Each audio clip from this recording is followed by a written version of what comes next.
Hello viewers, কেমন আছেন? আপনারা নিশ্চয়ই ভালো আছেন। আমি শাহরুখ আপনাদের মাঝে আবারও হাজির হয়ে গেলাম টিকটকের একটা নতুন ট্রিক্স নিয়ে। তো আপনাদের মাঝে টিকটকের একটা ট্রিক্স নিয়ে হাজির হলাম। তো খুব ছোট একটা ট্রিক্স।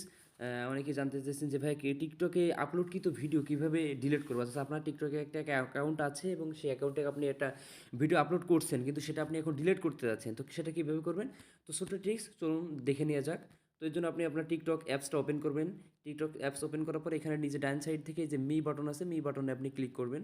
ক্লিক করার পর আপনার প্রোফাইলটা শো করবে। আমি একটা নতুন অ্যাকাউন্ট ক্রিয়েট করছি, সো একটা ভিডিও আপলোড করে রাখছি এটা দেখানোর জন্য।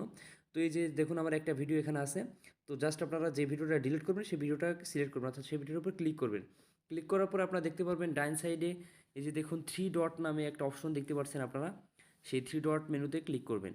ক্লিক করার পর এখানে আপনাদের বিভিন্ন সোশ্যাল মিডিয়ার আইকন শো করবে।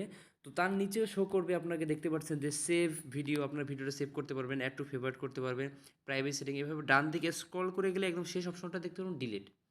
তো এখানে জাস্ট ডিলিট অপশনে ক্লিক করে এই যে ডিলিট এখানে ক্লিক করে দিবেন। ডিলিট করলে আপনার ভিডিওটা ডিলিট হয়ে যাবে। তো খুব ছোটো একটা ট্রিক ছিল। আশা করি ভিডিওটা ভালো লাগছে। যদি আপনাদের আরও অন্য কিছু জানার থাকে অবশ্যই কমেন্টে জানাবেন এবং আমার চ্যানেলটি সাবস্ক্রাইব করে পাশেই থাকবেন। ধন্যবাদ সকলকে।